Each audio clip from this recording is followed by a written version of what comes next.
ओम चतुर्धिक्षतमोऽध्याय। राज्य, खजाना और सेना आदि से वंचित हुए असहाय क्षेमदर्शी राजा के प्रति कालकवृक्षीय मुनि का वैराग्यपूर्ण उपदेश। युधिष्ठिर ने पूछा, पितामह, यदि राजा धर्मात्मा हो और उद्योग करते रहने पर भी धन न पा सके, उस अवस्था में यदि मंत्री उसे कष्ट देने लगे और उसके पास खजाना तथा सेना भी न रह जाए, तो सुख चाहने वाले उस राजा को कैसे काम चलाना चाहिए? 1। भीष्म जी ने कहा, युधिष्ठिर, इस विषय में ये क्षेमदर्शी का इतिहास में बार बार कहा जाता है। उसी को मैं तुमसे कहूंगा, तुम ध्यान देकर सुनो। 2। हमने सुना है कि प्राचीन काल में एक बार कोसल राजकुमार क्षेमदर्शी को बड़ी कठिन विपत्ति का सामना करना पड़ा। उसकी सारी सैनिक शक्ति नष्ट हो गई। उस समय वह कालकवृक्षीय मुनि के पास गया और उनके चरणों में प्रणाम करके उसने उस विपत्ति से छुटकारा पाने का उपाय पूछा। 3। राजा ने इस प्रकार प्रश्न किया, ब्रह्म, मनुष्य धन का भागीदार समझा जाता है, किंतु मेरे जैसा पुरुष बार बार उद्योग करने पर भी यदि राज्य न पा सके तो उसे क्या करना चाहिए? 4। साधु शिरोमणे, आत्मघात करने, दीनता दिखाने, दूसरों की शरण में जाने तथा इसी तरह के और भी नीच कर्म करने की बात छोड़कर दूसरा कोई उपाय हो तो वो मुझे बताइए। 5। जो मानसिक अथवा शारीरिक रोग से पीड़ित है, ऐसे मनुष्य को आप जैसे धर्मज्ञ और कृतज्ञ महात्मा ही शरण देने वाले होते हैं। 6। मनुष्य को जब कभी विषय भोगों से वैराग्य होता है, तब विरक्त होने पर वो हर्ष और शोक को त्याग देता है तथा ज्ञानमय धन पाकर नित्य सुख का अनुभव करने लगता है। 7। जिनके सुख का आधार धन है, अर्थात जो धन से ही सुख मानते हैं, उन मनुष्यों के लिए मैं निरंतर शोक करता हूँ, क्योंकि मेरे पास धन बहुत था, परंतु वह सब सपने में मिली हुई संपत्ति की तरह नष्ट हो गया। 8। मेरी समझ में जो अपनी विशाल संपत्ति को त्याग देते हैं वे अत्यंत दुष्कर कार्य करते हैं। मेरे पास तो अब धन के नाम पर कुछ नहीं है, तो भी मैं उसका मोह नहीं छोड़ पाता हूं। 9। ब्रह्म, मैं राज्यलक्ष्मी से भ्रष्ट, दीन और आर्त होकर इस शोचनीय अवस्था में आ पड़ा हूं। इसमें धन के अतिरिक्त जो सुख हो उसी का मुझे उपदेश कीजिए। 10। बुद्धिमान कोसल राजकुमार के इस प्रकार पूछने पर महातेजस्वी कालकवृक्षीय मुनि ने इस तरह उत्तर दिया। 11। मुनि बोले, राजकुमार, तुम समझदार हो, अतः तुम्हें पहले से ही अपनी बुद्धि के द्वारा ऐसा ही निश्चय कर लेना उचित था। इसमें मैं और मेरा कहकर जो कुछ भी समझा या ग्रहण किया जाता है, वो सब अनित्य ही है। 12। तुम जिस किसी वस्तु को ऐसा मानते हो कि ये है, वो सब पहले से ही समझ लो कि नहीं है। ऐसा समझने वाला विद्वान पुरुष कठिन से कठिन विपत्ति में पड़ने पर भी व्यथित नहीं होता। 13। जो वस्तु पहले थी और होगी, वह सब न तो थी और न होगी ही। इस प्रकार जानने योग्य तत्व को जान लेने पर तुम संपूर्ण अधर्मों से छुटकारा पा जाओगे। 14। जो वस्तु पहले बहुत बड़े समुदाय के अधीन गणतंत्र रह चुकी है तथा जो एक के बाद दूसरे की होती आई है, वो सबकी सब तुम्हारी भी नहीं है। इस बात को भलीभांति समझ लेने पर किसको बारंबार चिंता होगी? 15। ये राजलक्ष्मी होकर भी नहीं रहती और जिनके पास नहीं होती उनके पास आ जाती है, परंतु शोक की सामर्थ्य नहीं है कि वो गई हुई संपत्ति को लौटा लावे, अतः किसी तरह भी शोक नहीं करना चाहिए। 16। राजन, बताओ तो सही, तुम्हारे पिता आज कहाँ हैं? तुम्हारे पितामह अब कहाँ चले गए? आज न तो तुम उन्हें देखते हो और न वे तुम्हें देख पाते हैं। 17। ये शरीर अनित्य है, इस बात को तुम देखते और समझते हो, फिर उन पूर्वजों के लिए क्यों निरंतर शोक करते हो? जरा बुद्धि लगाकर विचार तो करो, निश्चय ही एक दिन तुम भी नहीं रहोगे। 18। नरेश्वर, मैं, तुम्हारे मित्र और शत्रु, ये हम सब लोग एक दिन नहीं रहेंगे। ये सब कुछ नष्ट हो जाएगा। 19। इस समय जो 20 या 30 वर्ष की अवस्था वाले मनुष्य हैं, ये सभी 100 वर्ष के पहले ही मर जाएंगे। 20। ऐसी दशा में यदि मनुष्य बहुत बड़ी संपत्ति से न बिछुड़ जाए तो भी उसे यह मेरा नहीं है ऐसा समझकर अपना कल्याण अवश्य करना चाहिए। 21।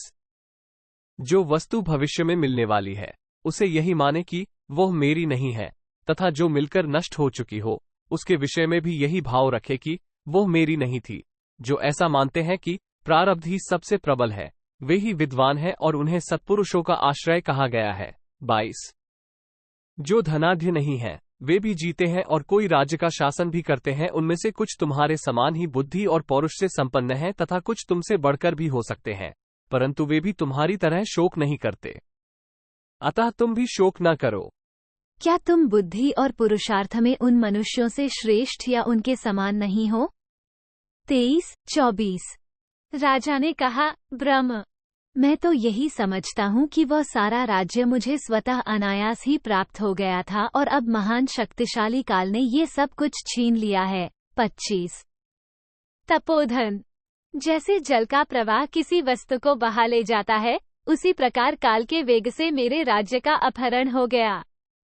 उसी के फलस्वरूप मैं इस शोक का अनुभव करता हूँ और जैसे तैसे जो कुछ मिल जाता है उसी से जीवन निर्वाह करता हूँ। 26। मुनि ने कहा, कौशल राजकुमार, यथार्थ तत्व का निश्चय हो जाने पर मनुष्य भविष्य और भूतकाल की किसी भी वस्तु के लिए शोक नहीं करता। इसलिए तुम भी सभी पदार्थों के विषय में उसी तरह शोकरहित हो जाओ। 27। मनुष्य पाने योग्य पदार्थों की ही कामना करता है, अप्राप्य वस्तुओं की कदापि नहीं। अतः तुम्हें भी जो कुछ प्राप्त है उसी का उपभोग करते हुए अप्राप्त वस्तु के लिए कभी चिंतन नहीं करना चाहिए। 28। कौशल नरेश, क्या तुम दैववश जो कुछ मिल जाए उसी से उतने ही आनंद के साथ रह सकोगे जैसे पहले रहते थे? आज राजलक्ष्मी से वंचित होने पर भी क्या तुम शुद्ध हृदय से शोक को छोड़ चुके हो? 29। जब पहले संपत्ति प्राप्त होकर नष्ट हो जाती है तब उसी के कारण अपने को भाग्यहीन मानने वाला दुर्बुद्धि मनुष्य सदा विधाता की निंदा करता है और प्रारब्धवश प्राप्त हुए पदार्थों से उसे संतोष नहीं होता है। 30। वह दूसरे धनी मनुष्यों को धन के अयोग्य मानता है, इसी कारण उसका यह ईर्ष्याजनक दुख सदा उसके पीछे लगा रहता है। 31। राजन, अपने को पुरुष मानने वाले बहुत से मनुष्य ईर्ष्या और अहंकार से भरे होते हैं। कौशल नरेश, क्या तुम ऐसे ईर्ष्यालु तो नहीं हो? 32। यद्यपि तुम्हारे पास लक्ष्मी नहीं है तो भी तुम दूसरों की संपत्ति देखकर सहन करो, क्योंकि चतुर मनुष्य दूसरों के यहाँ रहने वाली संपत्ति का भी सदा उपभोग करते हैं और जो लोगों से द्वेष रखता है उसके पास संपत्ति हो तो भी वो शीघ्र ही नष्ट हो जाती है। योग धर्म को जानने वाले धर्मात्मा धीर मनुष्य अपनी संपत्ति तथा पुत्र पौत्रों का भी स्वयं ही त्याग कर देते हैं। स्वयंभुव मनु के वंश में उत्पन्न हुए शुभ आचार विचार वाले राजा भरत ने नाना प्रकार के रत्नों से संपन्न अपने समृद्धशाली राज्य को त्याग दिया था। ये बात मेरे सुनने में आई है। इसी प्रकार अन्य भूमिपलों ने भी महान अभ्युदयशाली राज्य का परित्याग किया है। राज्य छोड़कर वे सब के सब भूपाल वन में जंगली फल मूल खाकर रहते थे। वहीं वे तपस्या और दुख के पार पहुंच गए। धन की प्राप्ति निरंतर प्रयत्न में लगे रहने से होती है, फिर भी वह अत्यंत अस्थिर है, ये देखकर तथा इसे परम दुर्लभ मानकर भी दूसरे लोग उसका परित्याग कर देते हैं। 35। परंतु तुम तो समझदार हो, तुम्हें मालूम है भोग प्रारब्ध के अधीन और अस्थिर हैं, तो भी नहीं चाहने योग्य विषयों को चाहते हो और उनके लिए दीनता दिखाते हुए शोक कर रहे हो। 36। तुम पूर्वोक्त बुद्धि को समझने की चेष्टा करो और इन भोगों को छोड़ो जो तुम्हें अर्थ के रूप में प्रतीत होने वाले अनर्थ हैं, क्योंकि वास्तव में समस्त भोग अनर्थ स्वरूप ही हैं। 37। इस अर्थ या भोग के लिए ही कितने ही लोगों के धन का नाश हो जाता है। दूसरे लोग संपत्ति को अक्षय सुख मानकर उसे पाने की इच्छा करते हैं। 38।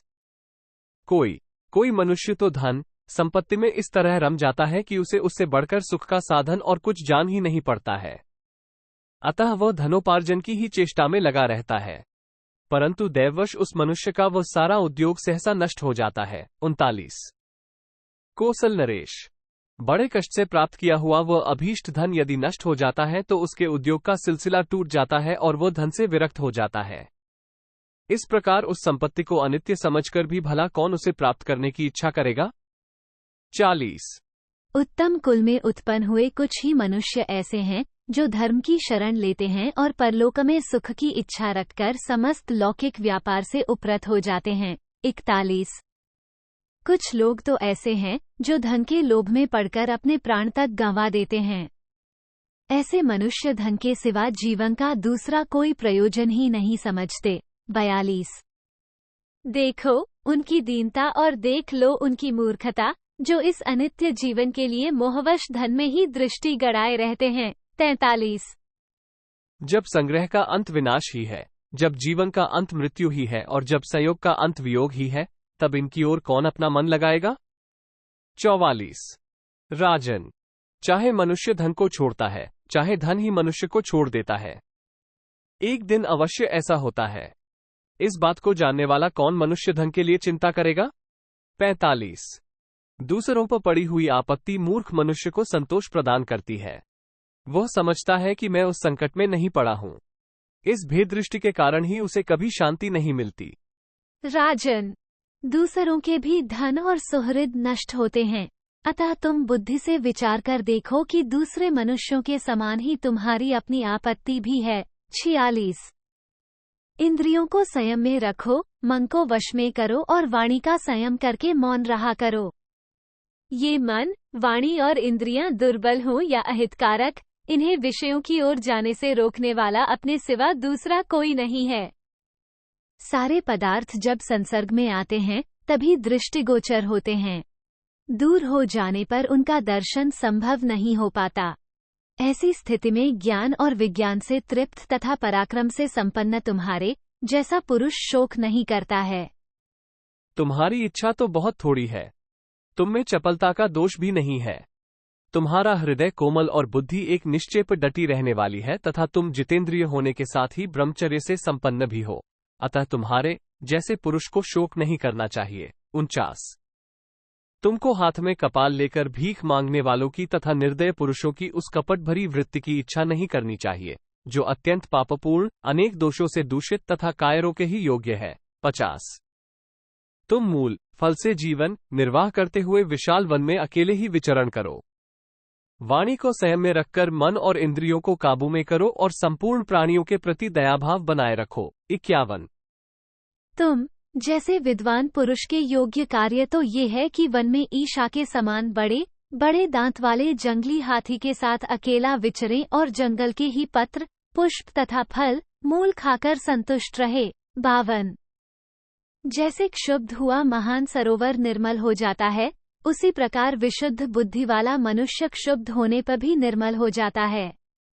अतः राजकुमार, इस अवस्था में तुम्हारा इस रूप में आ जाना, अर्थात तुम्हारे मन में ऐसे विशुद्ध भाव का उदय होना शुभ है। इस प्रकार के जीवन को ही मैं सुखमय समझता हूँ। 53। राजन, तुम्हारे लिए अब धन संपत्ति की कोई संभावना नहीं है। तुम मंत्री आदि से भी रहित हो गए हो तथा दैव भी तुम्हारे प्रतिकूल ही है। ऐसी अवस्था में तुम अपने लिए किस मार्ग का अवलंबन अच्छा समझते हो? 54। इति श्री महाभारते शांति पर्वणि राजधर्मानुशासन पर्वणि कालकवृक्षीय चतुर्धिष्टतमोऽध्याय 104। इस प्रकार श्री महाभारत शांति पर्व के अंतर्गत राजधर्मानुशासन पर्व में कालकवृक्षीय मुनि का उपदेश विषयक 104वां अध्याय पूरा हुआ। 104। दाक्षिणात्य अधिक पाठ के 4 श्लोक मिलाकर कुल 58 श्लोक हैं।